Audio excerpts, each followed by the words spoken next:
에 이어서 은혜 받은 자의 생활에 대해서 말씀을 드립니다. 우리가 신앙하고 혹은 생활 그렇게 우리가 말하지 않아요. 뭐라고 얘기하죠? 신앙, 생활. 그러니까 생활이 신앙화되어지고 신앙이 생활화되어진 것이 우리의 신앙생활입니다. 신앙과 생활이 따로 떨어진 게 아니에요. 신앙이라고 하는 것은 제가 어떤 측면에서 구분하면은 마음으로 받아들이는 것이 신앙입니다. 내 생각 속에 담는 것이 신앙이고 생활은 행동으로 드러나는 것이 생활이에요. 우리가 말하는 것이 생활의 출발입니다. 말을 사람이 마음은 몰라요. 왜? 연기하는 사람의 마음을 어떻게 합니까? 연기하는 사람의 행동을 어떻게 합니까? 그러나 우리가 항상 그의 행동을 통해서 우리가 알 수가 있다라고 얘기합니다. 사람은 세상 살아가면서 나에게 기대하고 좋은 사람 앞에서는 좋은 점만 보여요. 그렇잖아요, 누구나? 그래서 이 사람이 좀 괜찮은 사람인가 괜찮지 않는 사람인가를 알려고 하면은 일반 사람들이 그런 얘기를 해요. 여행을 함께 해보면 안다. 그 사람과 여행을 함께 해보면은 나한테만 잘하는 게 아니라 여행하면서 가까이서 보면은 다른 사람에게 어떻게 하는가, 일은 어떻게 처리하는가, 대인관계 물질 사용은 어떻게 하는가, 여행을 함께 해보네요. 그게 인간 모든 것을 알 수 있다라고 얘기합니다. 그리고 또 세상적인 사람은 고스톱을 쳐보면 안다. 그러니까 돈 내기 어떤 게임을 해보면 그 사람의 인간성을 알 수 있다 이 말입니다. 어떤 사람 보면 사람이 더티하게 하는 사람이 있잖아요. 뭐 내기할 때 더티하게 하는 사람. 어떤 사람 보니까 저는 뭐 골프를 잘 못 쳐요. 그러나 이제 그 연습장에서 막 많이 이렇게 연습을 하고 해외 집회 나갔을 때 그 지역에서 이제 목사님들 따라가서 이제 조금 그냥 채 잡을 정도입니다. 그렇다고 저는 골프채도 없고 뭐 이런데 나가서 골프 치러 다니지도 않아요. 뭐 골프 치는 게 죄가 된다 안 된다 그게 중요한 게 아니라. 근데 제가 알고 있는 목사님 어머니 골프를 정말 프로같이 잘 쳐요. 이 사람은 골프를요 돈 내기 아니면은 골프를 안 쳐요. 재미가 없답니다. 근데 저는 토요일마다 이제 우리 박동건 장로님하고 우기호 집사하고 우리 김영철 집사하고 때로는 우리 박도 이 집사님하고 대록 이렇게 이제 탁구를 칩니다. 그래서 우리는 돈 내기 탁구 안 쳐요. 그리고 빵 내기 탁구도 안 쳐요. 우기호 집사님 나중에 빵 한 번씩 사오고 그래요. 목사님 꼭 사와야만 사온다고 생각하지 말고. 이렇게 어른들이 쳐주는 것만 해도 고마워. 그리고 우리는 또 그래요. 또 어린 사람이 어른들하고 함께 놀아주는 것만 해도 감사해야 돼요. 노예에서 어느 목숨 맡기는 뭘 맞아. 우리 노예에서 그래요. 젊은 사람들한테 자네들하고 이렇게 대화하고 이렇게 잘 대해주는 거에도 고마워라니까 목사님이 고마워요. 이 젊은 사람이 목사님하고 같이 함께 대화해 주는 것만으로도 고맙게 여기라는 겁니다. 나이 든 사람은요 어린아이들도 싫어해요. 근데 지각이 있는 젊은 사람들도요 이해관계에서 유익이 돼야 가까이 하려고 하지. 유익이 안 되면은 나이 든 사람 별로 안 좋아. 왜? 내가 섬겨야 하니까. 사람이요 내가 섬기는 거 좋을 사람은 세상에 하나도 없어요. 시자 붙은 걸 왜 싫어해? 시금치도 안 먹는 이유가 뭔 줄 아십니까? 섬겨야 하기 때문에 그런 거예요. 섬김 받는 건 누구나 좋아해도요 섬기는 거 좋아할 사람은 한 사람도 없어요. 물론 좋아서 한두 번 섬겨도 그것도 때때로 섬기는 건 쉬운 일이 아니에요. 그렇기 때문에 나이 들어서 젊은 사람들이 정말 함께 있는 것만 해도 고마워해야지. 내가 우기호 집사님 빵 사오라고 하지 말고 함께 운동해 주는 것만 해도 고마워. 그래도 우 집사님은 저하고 탁구 쳐도 30대고 제가 60대에 또 이기고 졌다는 얘기 한다라고 할 때는 모르지만은 막상 막하예요. 제가 어제도 이기고 지난 주간도 이기고 그랬어요. 우리 박동원 장로님 어제 3번 쳤는데 박동원 장로님은 우기호 집사한테 치고 또 박동원 장로님은 나 이기고 나는 우기호 집사 이기고 이게 참 공평하더라고요. 너무나 자만하지 않도록 서로 이렇게 이기고 이렇게 이기고 뭐 한 3시간씩 이렇게 탁구를 치고 그러는데도요, 운동을 해보면 알아요, 그 사람이. 그런데 이런 돈 내기 운동을 해보면 사람을 알 수 있다라고 얘기합니다. 우리가 이렇게 참 관계 속에서 좋은 사람을 만난다는 거, 이건 우리 믿는 사람에게 큰 복이 되기도 합니다. 그래서 믿는 성도의 생활이 참 중요하잖아요.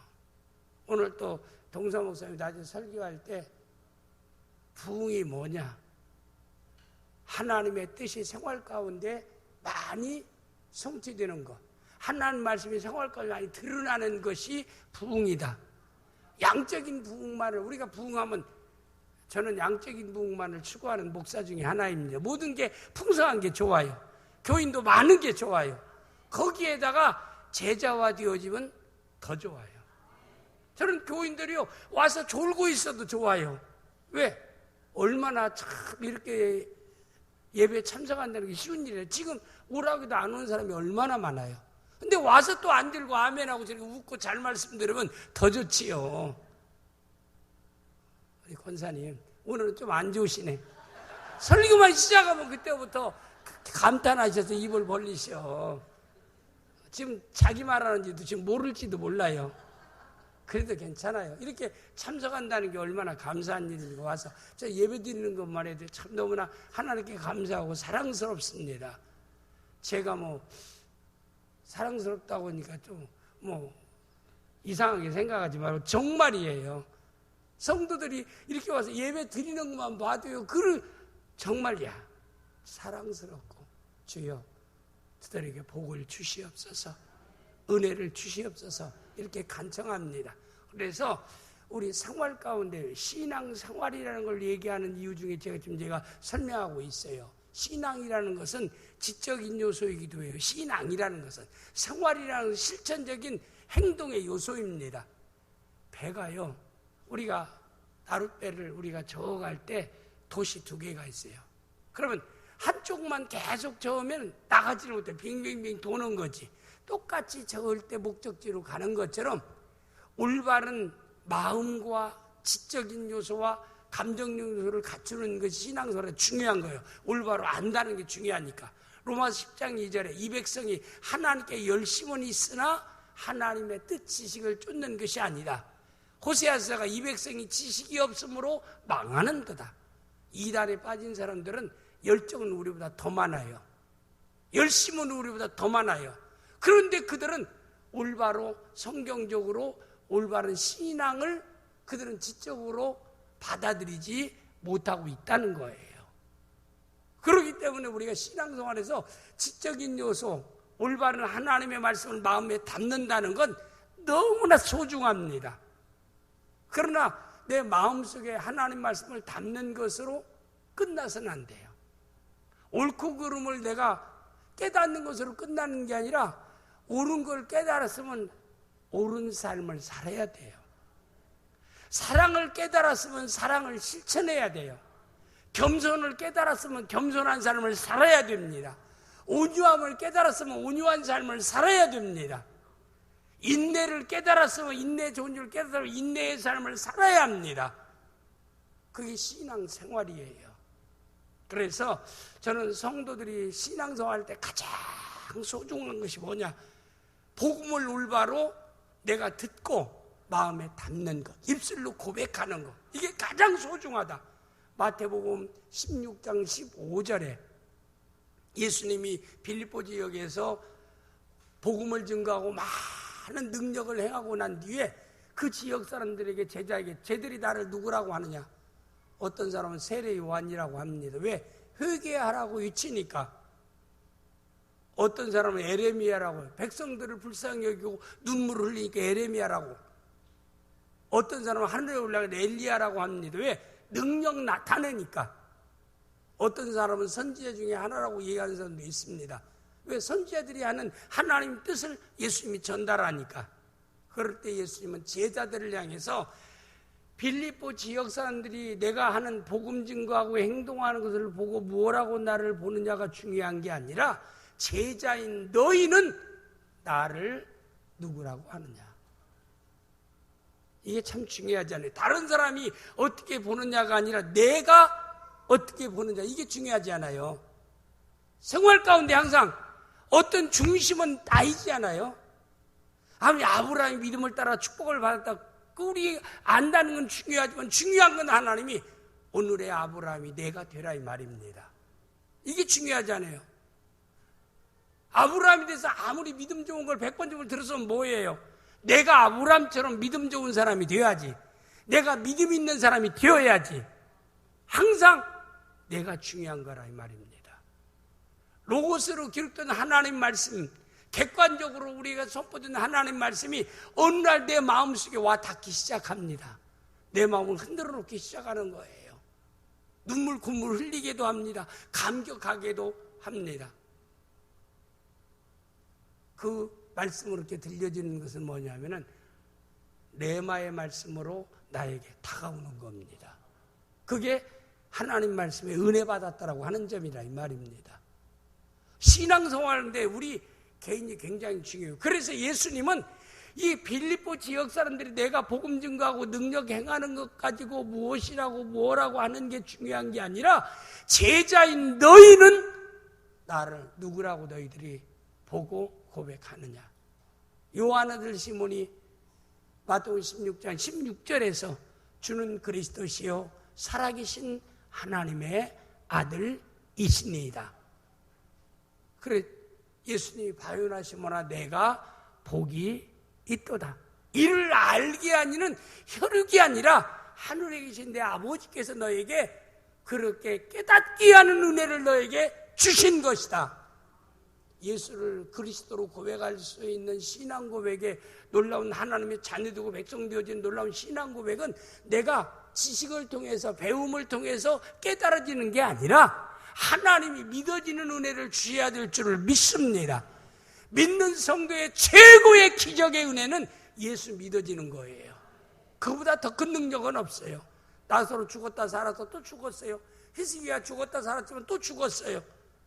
15년 더 사는 것이 뭐가 그렇게 위대하고 뭐가 그렇게 기억될 일입니까? 그러나 지옥 갈 사람이 천국 간다는 건 이건 최고의 기적이 되는 줄을 믿습니다. 예수 믿어진다는 거 이보다 더 큰 기적이 없어요. 우리 믿음을 따라 살아가는 성도의 최고의 능력과 기적은 예수 믿어지는 것인데, 믿어지는 믿음은 하나님 말씀 들을 때 성령이 역사하셔서 믿어지게 하는 놀라운 역사가 있는 줄 믿습니다. 에베소 2장 8절 9절에 너희가 그 은혜를 인하여 믿음으로 말미암아 구원을 얻었나니 이것은 너희에게서 난 것이 아니요 하나님의 선물이라. 행위에서 난 것이 아니기 때문에 아무도 자랑할 자가 없느니라. 우리 수없이 들은 말씀이지만은 정말 우리가 얼마나 감사합니까? 이 믿어진다는 거. 예수님이 그리스도 믿어지시면 아멘 하시기 바랍니다. 진짜 믿으시면 크게 아멘 하시기 바랍니다. 하나님의 은혜예요. 아멘 크게 한다고 그 사람에게 뭐 큰 믿음을 하나님 주신 건 아니에요.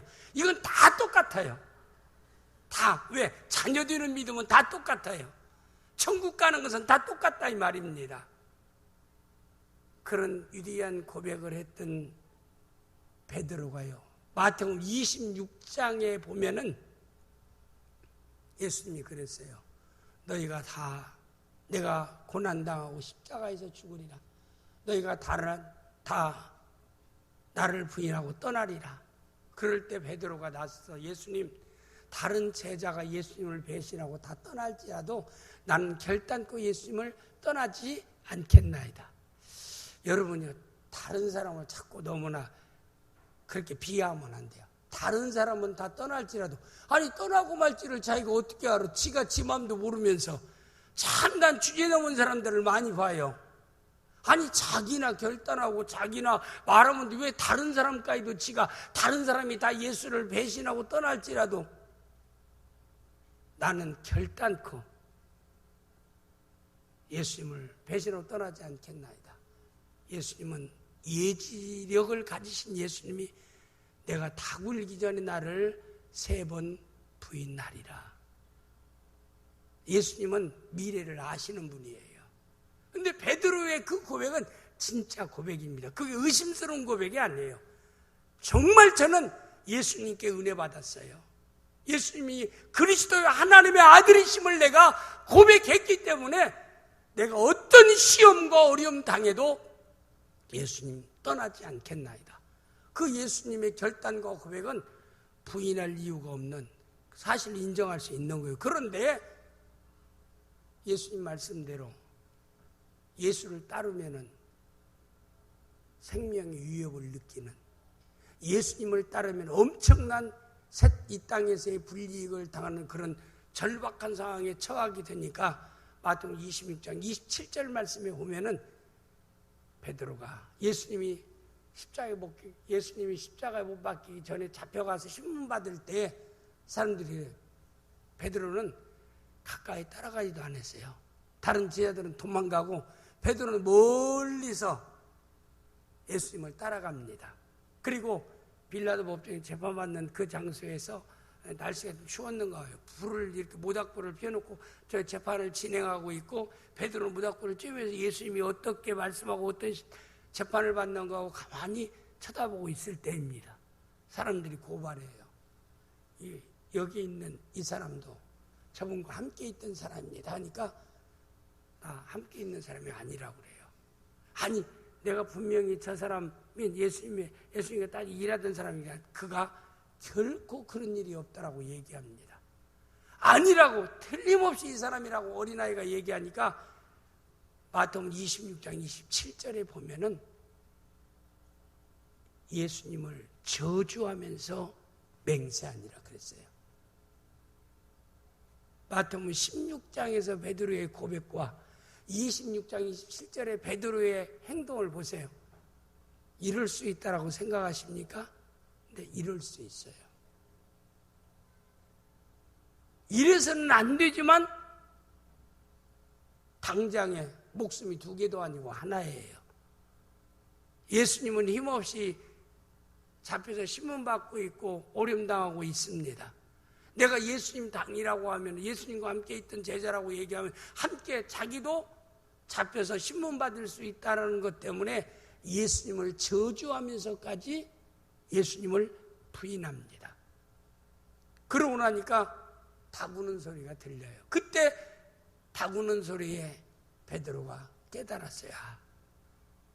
내가 지난번 예수님 나를 부인하리라 할 내가 다른 제자들이 다 예수님 부인할 때 나는 결단코 부인하지 않겠다고 했을 때 네가 닭 울기 전에 어느 때가 되면 닭이 나를 3번 부인하리라 했던 그 말씀이 딱 생각나요. 그래서 그가 밖에 나가 심히 통곡하며 회개의 눈물을 흘리더라. 베드로의 좋은 점은요, 잘못을 저질러도 회개할 줄 아는 자입니다. 회개거리를 안 만들면 뭐 너무나 좋겠지만은 회개거리를 안 만들고 살 수 있는 사람이 이 땅에 누가 있겠습니까? 그래도 잘못을 빨리 깨닫고 회개하는 사람이 베드로예요. 그래서 베드로가 하나님 앞에 존귀하게 크게 생애를 쓰임받고 그가 나중에 십자가에 처형되어질 때도 주여 그 집행관들에게 나는 예수님처럼 똑같은 십자가보다 거꾸로 십자가에 달려 죽기를 원한데서 십자가에 예수님과 똑같은 처형을 베드로도 당했는데 순교할 때 그는 거꾸로 머리가 땅 밑으로 가고 발이 위로 가도록 해서 마지막 순교했던 분이 베드로입니다. 그런데 마태복음 16장에서의 베드로의 모습과 26장에서의 베드로의 모습은 이건 하늘과 땅 차이라 이 말입니다. 베드로의 16장의 고백이 거짓된 고백이 아니에요. 26장에서의 그의 고백은 믿는다라고 하면은 체포당하고 죽을 수도 있다는 것 때문에 두려워서 결국에는 예수님 십자가에 죽고 난 뒤에 혼자가 아니라 베드로는요, 참 사람이면 좀 모든 일을 혼자 하려고 하죠. 이 선동하는 사람이에요. 그래서 우리가 선동해도 좋은 것에 선동하는 사람은 좋은 사람인데 사람을 나쁜 데 선동하는 사람은 참 정말 나쁜 사람이죠. 베드로는 요한복음 21장에 보면은 예수님이 십자가에 돌아가시고 난 뒤에 3일 된 가까이 될 때, 야, 이제는 예루살렘에 있기도 힘들고 그러니까 예루살렘에서 갈릴리라고 하는 먼 곳 다시 고기 잡던 어부로 돌아가리라 하고, 그가 갈 때 안드레, 요한, 야고보도 같이 따라서 그들과 제 아들 함께 따라서 갈릴리에 내려가서 고기 잡으러 내려간 사람입니다. 그런데 부활하신 주님은 다시 사명적으로 예루살렘을 떠나지 말라라고 했고 사람을 낚는 어부가 되라고 말씀했는데도 다시 저버리고 갈릴리로 떠났던 그 베드로에게 우리 주님은 다시 찾아오시는 거예요. 주님은 사명을 맡기고 난 뒤에는 포기하는 일이 없습니다. 다시 찾아오시는 주님인 줄을 믿습니다. 항상 주님은 찾아오셔요. 우리가 떠나지 주님은 떠나는 일이 없습니다. 내가 주님을 멀리하고 내가 주님을 떠나는데 떠날 때 그래도 가봐라 하지 않아요. 예수님이 탕자의 비유에서 얘기한 대로 날마다 아들을 걱정하며 기다리는 거예요. 언제? 대문을 열어놓고 어느 날인가 아들이 완전히 실패의 거지 중에 상거지가 돼서 돌아올 때 상거가 먼데도 저게 내 아들이라는 사실을 누가 알아봤어요? 아버지가 아들을 알아봤습니다. 뭐 장원급제에서 돌아오는 것도 아닌데도 오늘 버선발로 뛰어나가서 그 아들을 얼싸안고 성경에 보니까 입을 맞추면서, 입은 아무에게나 맞추는 거 아니잖아요. 사랑하는 사람에게만 입 맞추지 않아요. 사랑하는 자녀에게 입 맞추지 않아요. 사랑하기 때문에 입을 맞추면서 거지된 그 실패해서 돌아온 아들을 얼싸안고 입을 맞추면서 좋아서 어쩔 줄을 모르면서 그 아들의 아버지여 나는 아버지라고 부를 수 있는 자격이 없나이다. 아버지 집에 있는 노예나 종의 한 사람으로 나를 받아만 주면은 평생 동안 내가 내 잘못을 속죄하면서 살겠습니다. 그러니까 그 주위에 있는 하인들에게 가장 좋은 옷을 내다 입혀줘라. 좋은 신발을 신겨줘라. 그리고 가락지를 끼워주면서 잔치를 크게 배설하자. 내 아들은 죽었다가 살아왔으며 잃었다가 얻었노라. 누구예요? 그 아버지가 아버지 하나님, 우리 주님이십니다. 탕자가 누구? 여러분과 저입니다. 그 똑같은 환경이 아니할 때도 끊임없이 우리가 하나님을 멀리할 때 우리 오기를 기다리고 계시고 회개를 기다리고 계시고 회개할 때마다 왜 너 떠나서 그렇게 잘못했어? 그거 묻지 않아요. 저는 부부싸움에서 가장 기분 나쁜 게 잘못한 그 일만 얘기하면 좋은데 3년 전, 6년 전, 10년 전에 잘못한 거 그때 이제 해결된 건데 그거 할 말 없으면 그것까지 또 갖다 끌어다가 또 얘기해요. 그러니 더 화가 나요. 그리고 특별히 또 시댁 식구 얘기하면 또 화가 더 나고. 물론 안 해도 그렇지. 왜? 내가 잘못이야. 우리 친정어머니, 친정아버지가 뭐가 잘못했다고 왜 그거 끄집어서 집안 끄집어서 얘기하느냐. 기분 나쁜 일이잖아요. 해결했으면 지난 과거는 잊어버려야 돼요. 잘한 건 잊지 말고 잘못한 건 잊어버리시기 바랍니다. 잘한 건 돌 위에 세우고 잘못한 건 물 위에 새기는 것이 그리스도인의 삶이라고 얘기합니다. 왜? 잘한 거 생각해야 기분이 좋으니까, 감사한 마음이 생기니까, 고마운 마음이 생기니까. 우리 아내도 오늘 또 뭐 조금 기분이 약간 나빴는데도 당신 나에게 잘한 게 뭐 있어? 그런데요, 기분이 확 나쁜 거예요. 내가 설거지 담당인데 설거지 안 해버렸어요, 오늘부터. 사람이 뭘 그래, 지난날 기분 나쁘게 했어도 잘한 게 뭐 있냐. 제가 아무리 잘못해도 살아준 것만 해도 잘한 거잖아요. 잘한 걸 따지자고 얘기하면은 웃으라고 하는 얘기지만 말이에요. 그럴 필요가 없어요. 그냥 잘한 것만 기억하세요. 사모님도 잘한 것만 기억하세요. 나도 사모님 좋은 것만, 잘한 것만 기억할 테니까 서로 그러고 사는 거 아니에요. 그래야 누가 행복해요? 내가 행복해요. 내 기분이 좋아요. 내가 감사한 마음이 생기는 거예요. 내 인생은 내가 사는 거예요. 왜 내 자신을 불행하게 만듭니까? 사람을 증오하고 미워보세요. 증오하고 미워해도 그 사람 먹을 거 다 먹고 잘 거 다 하고 놀 거 다 하고 행동할 거 다 행동하고 지 멋대로 다 살아요. 뭐 텔레파시로 통하는 것도 하나도 없어요. 미워하고 증오하고 누구만 결박해? 내 자신만 내가 불행으로 결박하는 겁니다. 이건 사탄의 역사예요. 그래서 성경에서는 원수까지도 축복하고 원수까지도 사랑하라. 누구를 위해서? 네 자신을 위해서. 용서하고 불쌍히 여기면 말이에요. 내 마음이 평안해져요. 기쁨이 찾아옵니다. 여러분 그래 보세요. 누구 증오해 보세요. 밥맛이 나겠어요. 증오하는 사람한테 저녁에 잠이 안 와요. 생각만 하면 그놈 생각하면 그녀 니은 생각하면 자다가 벌떡 일어나고 사람이 그러잖아요. 증오하고 미워한 대상이 있으면 참 그러나 사랑한 마음을 가지면요 그냥 편하게 잠잘 수가 있습니다. 음식도 맛있게 먹을 수가 있는 거예요. 내가 그놈한테 당한 것도 힘들고 어려운데 왜 그것 때문에 언제까지 내가 내 자신을 결박하고 살려고 하느냐 이 말이에요. 그냥 풀어버리라 이 말이에요. 뭘 통해서? 용서를 통해서. 하나님이 갚아주시리라. 하나님이 역사하리라. 우리는 믿죠. 그리고 기도라고 하는 무기가 있잖아요. 하나님 그를 축복하옵소서. 하나님 볼 때 네가 그에게 못된 짓 하는 축복을 빌었지만 내가 보니까 그 축복받을 짓을 하지 않는구나. 그에게 네가 빌었던 복을 그에게 안 주고 너에게 내가 하나님 다시 돌려주리라. 성경이 약속하고 있습니다. 우리는 항상 내 자신을 위해서도 우리가 항상 좋은 것만 기억하고 잘한 것만 기억하고 관계된 모든 사람 그렇게 하고 살아갈 수 있기를 주님의 이름으로 축복합니다. 오늘부터 남편이 잘못한 거 싹 까맣게 잊어버리세요.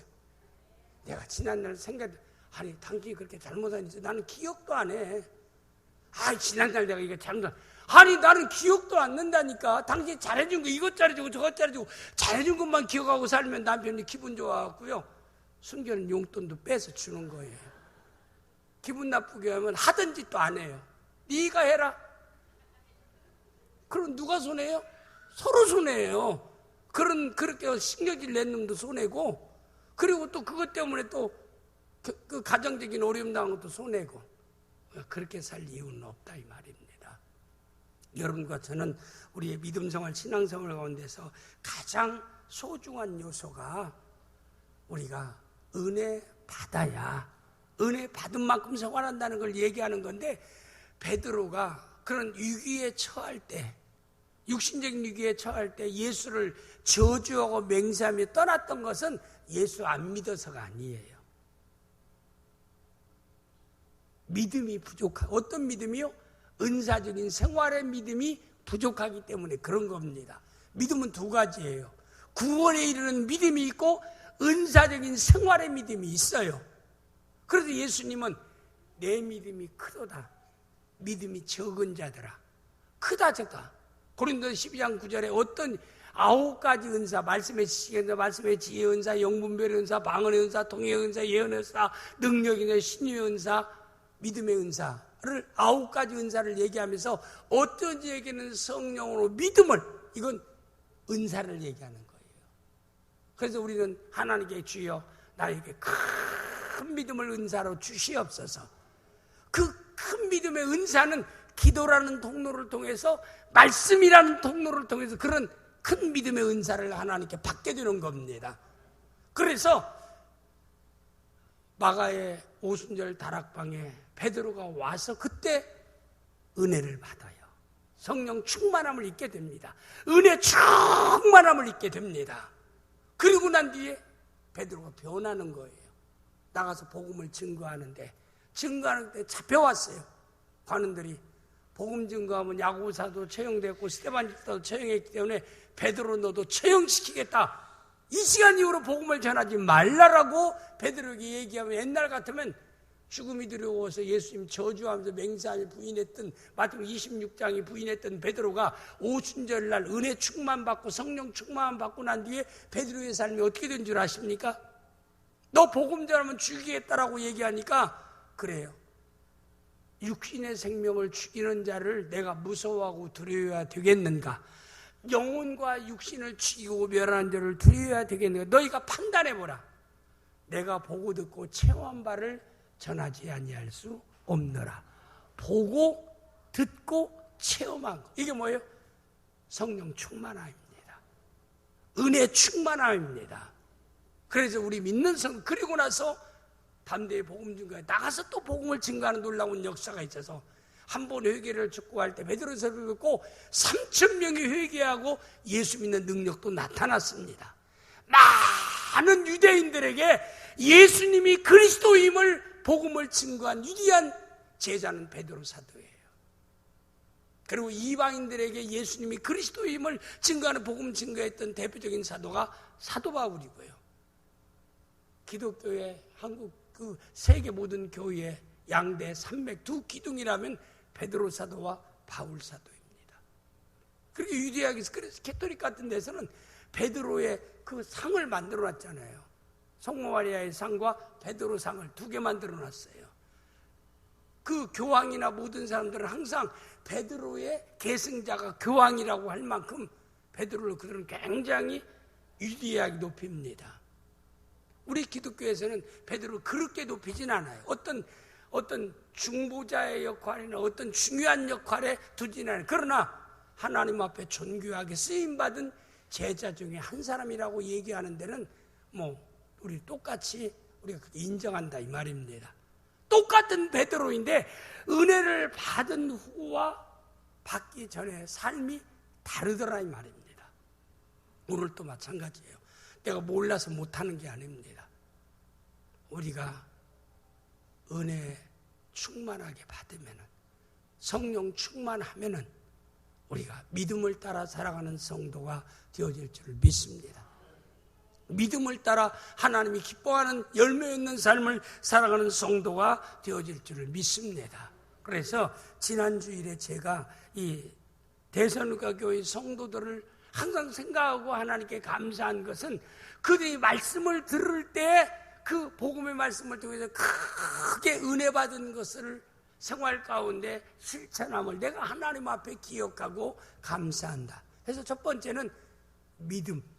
그래서 믿음의 역사. 여기 사도전 1장 3절 말씀에 보면은 여기 너희 믿음의 역사와 너희 믿음, 데살로니가 성도들의 믿음의 역사와 그냥 믿음하지 않고 믿음의 역사. 신앙 생활처럼 믿음의 역사. 믿음은 역사. 믿음에는 항상 역사가 따른다는 것은 실천적인 신앙을 여기서 말씀하고 있다라고 제가 지난 주간에 이미 설교했습니다. 에베소 2장 26절에 영혼은 놈이 죽은 것 같이 행함이 없는 믿음은 죽은 것이니라. 우리 믿음은 역사가 따라야 된다. 믿습니다라고 하는 게 믿음을 따라 사는 게 아니라 이 말입니다. 믿습니다는 생활로서 믿음의 삶을 살아가는 성도가 되어야 한다라고 하는 것을 말씀을 드렸고, 오늘은 두 번째 사랑의 수고, 사랑에 대해서 말씀을 드립니다. 여기 데살로니가 1장 3절에 보니까 너희 믿음의 역사와 그 다음에 두 번째는 사랑의 수고. 이 사랑의 수고란 말은 뭘까요?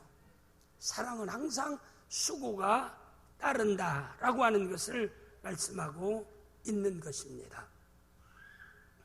로마서 5장 8절 말씀 내용에 보면은 하나님께서 우리를 사랑하셨다라고 얘기하는데 그 사랑을 확인할 수 있는 장소가 있어요. 그건 예수 그리스도의 십자가라고 하는 거예요.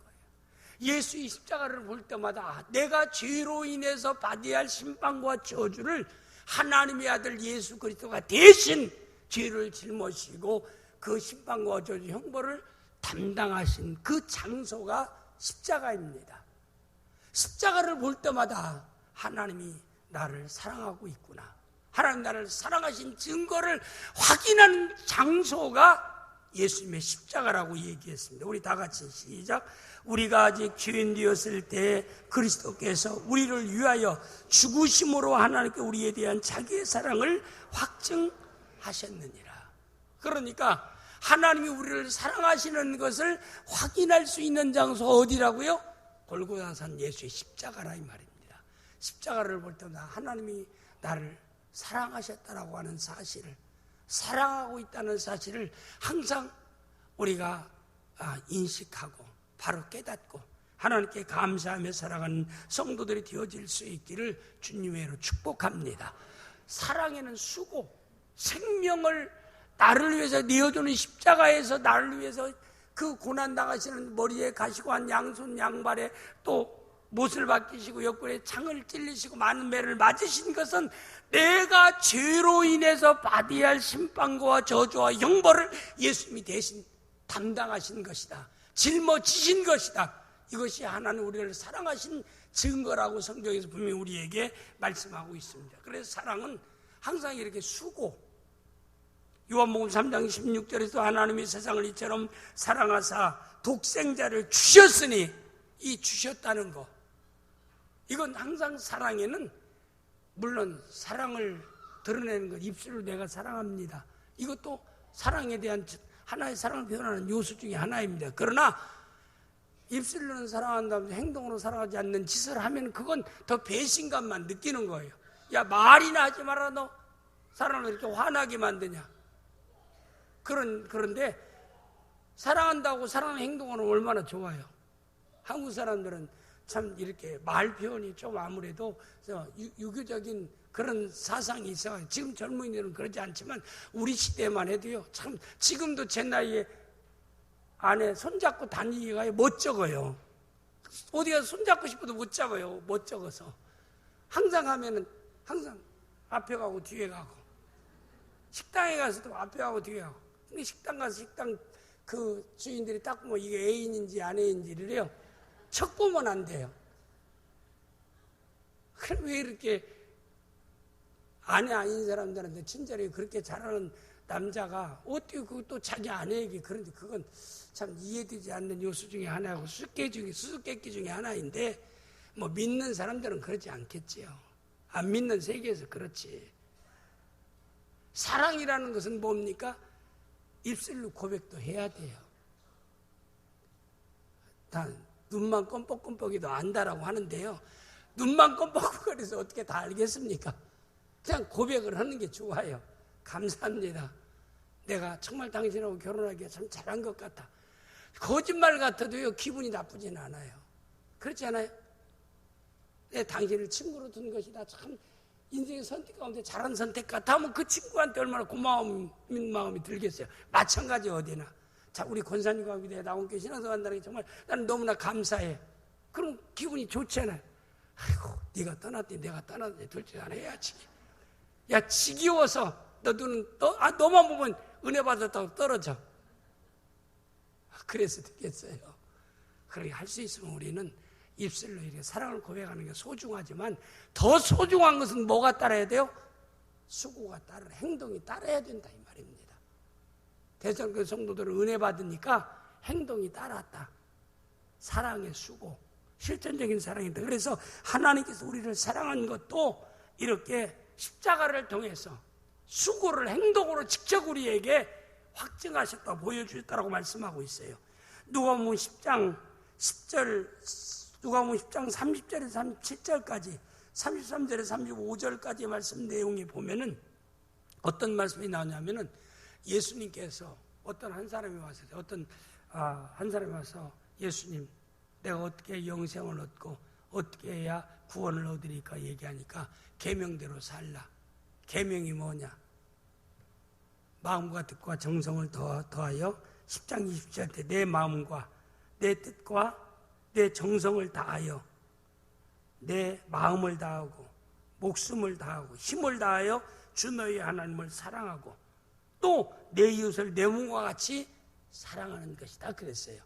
그건 실제 은혜 받은 자의 생활을 얘기하는 거예요. 마음과 뜻과 정성을 다해서 목숨까지 바쳐서 하나님 사랑하고 내 이웃을 내 몸과 같이 사랑하는 것이다 라고 얘기하니까, 그럼 내 이웃을 어떻게 사랑하는 거냐고 예수님께 질문해요. 그래서 예수님께서 여기에서 사마리아인의 비유를, 어떤 사람이 예루살렘에서 여리고로 내려다가 강도 만나서 거기 죽어간다. 그런데 제사장이 마침 제사장이 그 자리를 지나가다가 그 죽어가는 사람을 보고 그냥 피하여 지나갔다. 또 내 윗사람도 보고 마침 또 지나가다 보고 그걸 보고 피하여 갔다. 그런데 어떤 사마리아 여행하는 사람이 그 광경을 보고 나서 응급조치를 해주고, 그리고 그를 주막으로 데려가서 밤새껏 간호해주고, 그러고 나서 자기는 여행 목적지를 위해서 떠나야 되기 때문에 그 주인장을 불러서 이 사람을 치료하는데 이 정도의 경비가 필요하니까 내가 이 경비를 당신에게 내가 이거 지불하고 갈 테니까 이 사람을 잘 돌봐줘라. 만약에 돈이 더 들면 내가 돌아올 때 와서 반드시 그 돈을 갚으리라. 여기서 누가, 예수님이 그랬어요. 누가 이웃으로, 누가 하나님의 계명대로 사랑한 사람이냐. 그러니까 그 사람이 사마리아 사람입니다. 너도 이와 같이 하라. 사랑은 뭘까요? 사마리아처럼 행하는 거예요. 어떤 일에 내 도움의 손길이 필요한 사람이 있어요. 필요한 사람을 관여하기 싫다라고 생각하고 그냥 지나치는 사람은 레위 사람이나 제사장 같은 사람이에요. 주님은 그걸 원하지를 않아요. 사랑의 수고는 선한 사마리아 사람처럼 행동하는 거라 이 말입니다. 여러분이 다른 사람에게 도움이 될 수 있는 은사와 여건을 주신 것은 도움을 주라고, 하나님이 그런 은사와 여건, 환경을 주셨다는 사실을 알아서 그 일을 잘 수행할 때 더 영향력 있게 그런 다른 사람에게 도움이 될 수 있도록 하나님이 우리에게 더 큰 은사를 주시고 더 큰 은혜를 주실 줄을 믿습니다. 달란트 5달란트 주인 자에게 내가 작은 일에 충성했으니 내게 많은 것으로 맡기겠다. 주인의 즐거움에 참여할지어다라고 말씀했습니다. 우리도 다른 사람의 도움이 필요할 때도 있어요. 그러나 내가 도움을 줄 수 있는 환경에 여건에 처한 사람이 있을 때는 예수님이 얘기한 대로 제사장처럼 피해가지 마라. 내 윗사람처럼 그냥 지나가지 마라. 우리는 선한 사마리아 사람처럼, 그 사람이 얼마나 고마워하겠습니까? 그 사람은 외면할 수도 있어요. 내가 물질적인 손해를 보고 내 여행이 그 일로 인해서 때로는 망쳤다라고 생각할 수 있는데 다른 사람에게 도움을 주고 사랑하면은 그 여행이 값지게 되고 더 즐겁게 되고 더 추억에 남는 여행이 되어질 줄을 믿습니다. 사랑하며 사는 길이요, 이게 내 자신이 행복한 길입니다. 내 자신이 복된 길입니다. 힘들고 어려워도요, 사랑은요 수고가 따르는 거예요. 수고 없는 사랑은 없어요. 선한 사마리아 사람이 거저 사랑한 게 아니잖아요.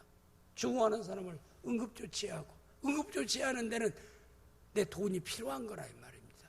밤새껏 잠 제대로 자지 않고 그 죽어가는 사람을 위해서 간호해가면서 그 생명의 존엄성을 가지고 잘 보살피고, 그러면서 그 사람은 행복하게 여겼을 겁니다.